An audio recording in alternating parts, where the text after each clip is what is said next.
Hey everybody, this is Tom with VermiBag. Today's video I'm going to do a harvest on a VermiBag tote that it's way overdue. It's probably something that people do a lot. They leave their systems too long before they decide to do a harvest.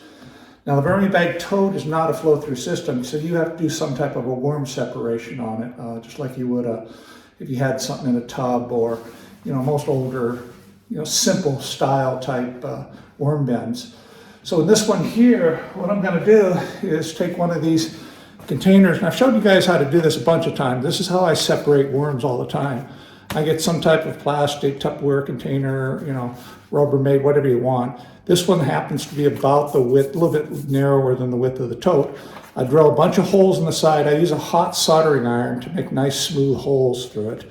And I don't put anything on the bottom, because I don't want the worms to be hanging out underneath the bottom of this thing. I actually want them to go inside this.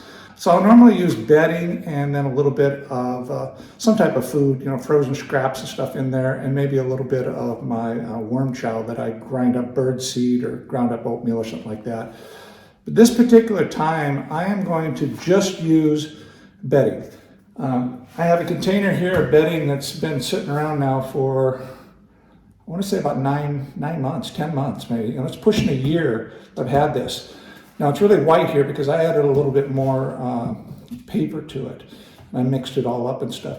But I want to show you, how good the bedding is that I make. I say that over and over again because I really do. I think it is a great bedding. Now, it takes a little bit of effort, that's true. I think people want to just throw in some shredded paper, throw in some cardboard or whatever, throw the worms in there and then throw your food in. And you can do that, but you're just not going to have a really good success rate most of the time. It depends. Sometimes you can get away with that and it works just fine, but especially people that are starting out, they think they can just throw shredded paper in there and some food scraps, and it's just not a really good environment for the worms. And that's why all these people have these worms that are just doing these mass exoduses out of their system. They're climbing up on the top. They're all over the floor in the mornings and stuff. So it really leads to a lot of people, having early failure in the vermicomposting, and then they get out of it because they think, oh, this is too hard. It really is important to make good bedding. If you make bedding like this, the worms they absolutely will not try and get out of your system. They're going to love this stuff. And to show you how good the bedding is, I'm just going to take this, nothing else in it, just bedding. And I'm going to use this bedding as the bait to do the harvest on this and pull all the worms into it. Now the worms that are in here are pretty tiny because you'll see, I'll pull you over here. This has worked over really well. I've neglected it for a long time. So I'll take you in close, I'll show you what this looks like right now. Then we'll go ahead and fill this up the rest of the way with just some bedding, stick it down inside there, and then we'll give it a week. And I'll come back in a week and we'll see what type of a capture rate we basically have inside here just using bedding, nothing else. Okay, so as I take this vermi cover off, you can see the worms that are on here. They're real small. And that's one sign of having a system that doesn't really have much food, is your worms will be, really, really tiny. So again, looking at this, you can see how fine, these castings are. They look really nice. Tote is nice that way because there's a lot of airflow that goes through the sides here. The Rubbermaid tub is a ways in there. So there's an air gap on the other side of this. So there's a lot of airflow that comes in through the sides of the VermiBag totes that really help these systems. So they'll never get muddy from moisture because the moisture will drip out the bottom and go into the tub itself. Now all the new VermiBags, I don't no longer put on a screen on the top. I just use a breathable top. I found that works the best. So I have a breathable top and then, air breathable sides and stuff on this. And again, they'll fit inside a 10-gallon Rubbermaid tub. So you can see, again, the worms that are in here, they are really small. But there are, a lot of worms. They're mixed everywhere. Now the bottom of this is pretty compacted. When I go all the way to the very bottom, and bring it up here, you can see there it almost looks like it's not a gooey mud, but it's definitely will stick together, and I can form, little balls and stuff with it. It'll compact down into a container. So it's definitely real moist, but again, there's worms mixed everywhere. So all I'm going to do here is go ahead and go all the way to the bottom, pull this material all the way to the side, and I'm also going to mix up the whole system. Since it's so compacted on the side, I want the worms to be able to freely go through the system to get into this material. So I don't want it really thick and compacted anywhere. So I'm just going to mix up the system all the way to the bottom, pull the material. And it's a nice looking compost, it really is. Only problem is there's a lot of worms in it. So how do you get the worms out? Then we need to do a separation. So I pile everything up all the way onto the sides. Now the key on this too is I want to go all the way to the bottom with this thing. I want this container to basically sit all the way on the bottom if I can.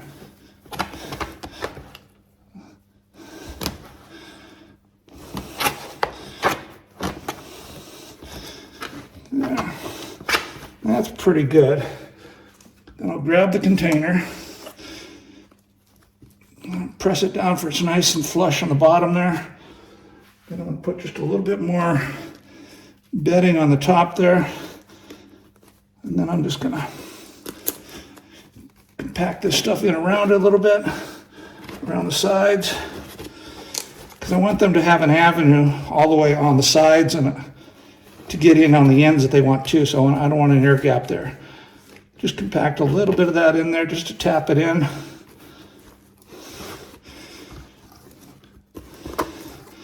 Then you can put just a tiny little bit on the top just to give them that nice comfortable avenue to go get into it. There. So basically our trap is set right here in the center, and we'll leave this for a week. We'll take a look at it next week. More than likely, I'll probably let it go for 2 weeks. So this has been 2 weeks now since I set this thing up and started the separation on the tote. Now I did go in at 1 week and took a look at it, and I put a piece of paper towel on top of the area and wetted down just the area that we had placed the bedding. So 2 weeks now.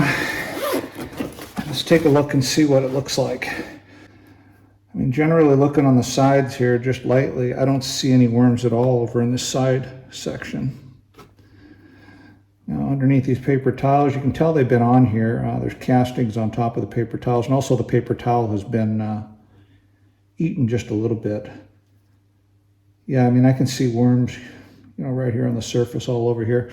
So all I'm going to do is go ahead and pull out this bait tray and stick it in a little tray over here. And the first thing we'll do is we'll go ahead and look at the rest of this material and see how many worms are left in here. So again, it's a pretty simple process. I'm just going to pull this out and place it over in a tub here. Okay, now let's see how many worms we have left in here.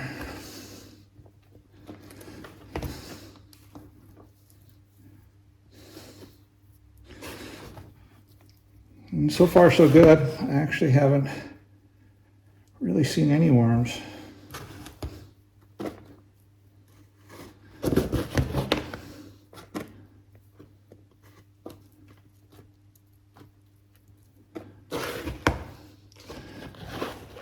It looks like we're going to have a really successful harvest on this thing.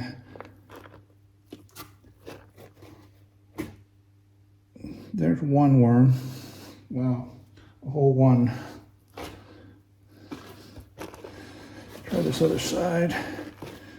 Dig this up.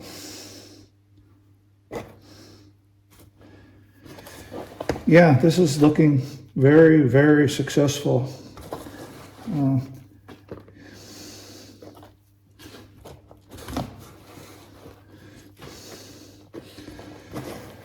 So it's looking like they actually must have liked that bedding, because I do not see any worm. Oh, there was another one there somewhere, but we're talking, you know, a couple worms out of this whole system. That's a really, really good success rate. I would have actually expected a few more, but there's one more tiny one. I don't know if you can see that or not.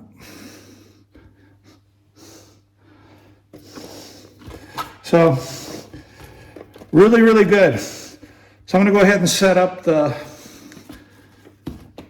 bring this tray up here, and we'll dump it out on there, and we'll see how many worms we have inside here.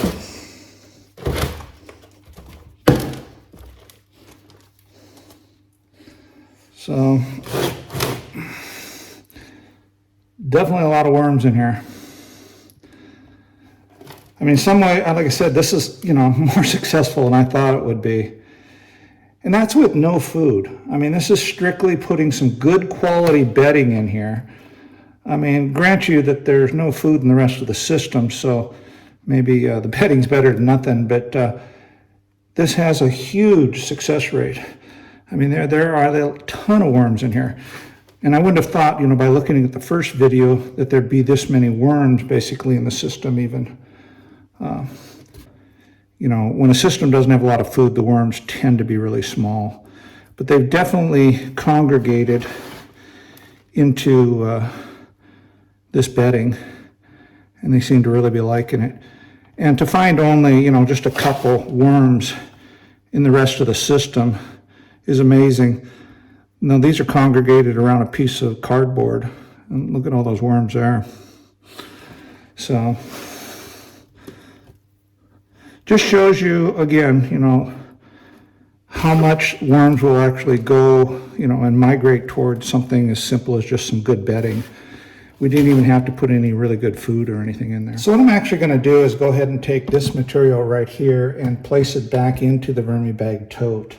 I went ahead and took all the castings that we had in the VermiBag Tote, and I put it in this 8-gallon bucket. So I have about 5 gallons of finished castings in there, it looks like. So again, I'm just going to go ahead and place this right into the tote, and we'll just start the system all over again. I'll quickly show you the castings I got out of this thing. So again, this is an 8-gallon bucket, so this was just about 5 gallons, I would suspect. It actually is very nice casting. I thought it was going to be too wet to sift, but if you wanted to sift this, you definitely could. I mean, this is probably actually about perfect. And again, I would contribute that to the fact that the tote just breathes so well all along the sides that it doesn't allow that this material to get too wet at all. So really good, 5 gallons of casting. I'm going to pull up the tote. Like I said, I went ahead and emptied that. So it's all ready for another setup.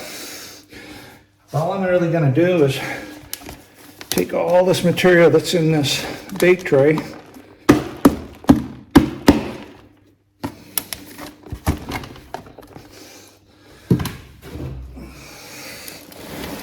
and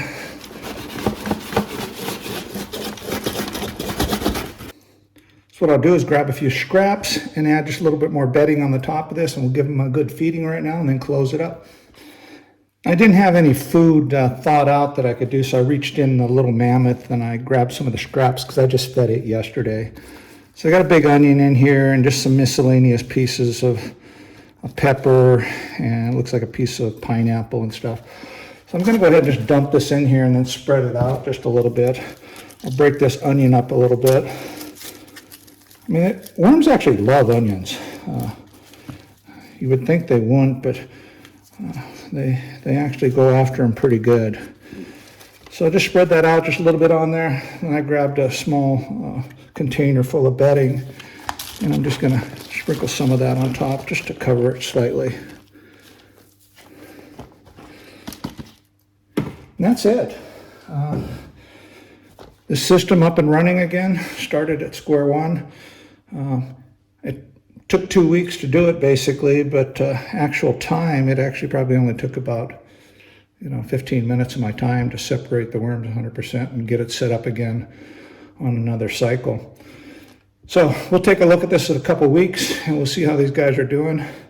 So until then, this is Tom from VermiBag. Till next time, ciao.